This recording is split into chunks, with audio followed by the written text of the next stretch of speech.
Hello there YouTube, my name is Grant and welcome to GH Books. And today I am finally finishing my series of books about ISIS. And so I am reviewing ISIS: The State of Terror by Jessica Stern and J.M. Berger. Let's get started.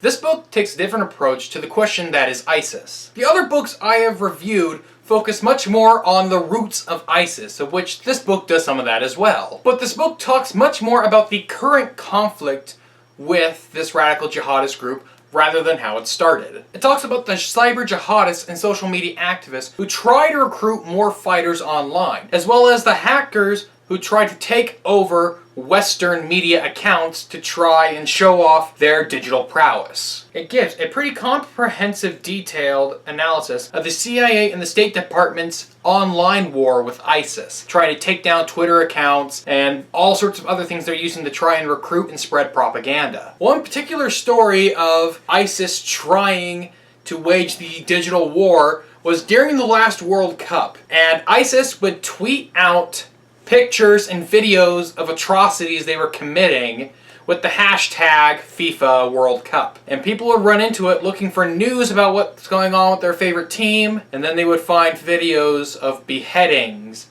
or piles of dead bodies and other just horrible things you don't want to see. And what I really like about it is that it goes into the ideological motivations of ISIS. And it's more than just, I want power for myself. These people have a heavy focus in Islamic eschatology, which for those of you who don't know, eschatology is the study of the end of the world. The leaders and the people and the fighters of ISIS believe that they are fighting an apocalyptic struggle. They believe that the end of the world is coming. So imagine, if you will, those people you may or may not have seen in street corners in big cities holding up signs that say the end is near. Well, imagine those people with military-grade weapons that are willing to kill people because they believe the world is ending. That gives you a small idea of what the world is dealing with when fighting ISIS. Because they believe that the world is coming to an end, that they must fight for the Islamic Messiah, the Mahdi, it gives them a religious zeal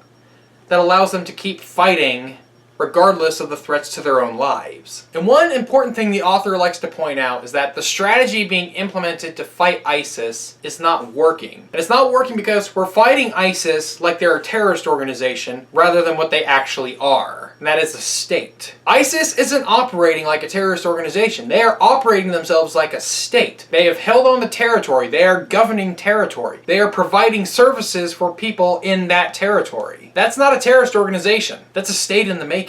They're not just recruiting fighters. They're recruiting doctors, engineers, and bureaucrats. All the things you need to make a functioning society. If you want to know more about the roots of ISIS, I suggest you watch this video right here that I made for my main channel. However, that video is 27 minutes long, and it also talks about the relationship between ISIS, Iran, and Federal Reserve monetary policy. And so if you're not interested in all of that, or you don't have 27 minutes to spare, then I suggest you watch this video here. This is just the part of the video about ISIS. It's about 10 or 11 minutes long. It'll give you a pretty comprehensive what you need to know about ISIS in terms of its origins. If you enjoyed this video, give it a like.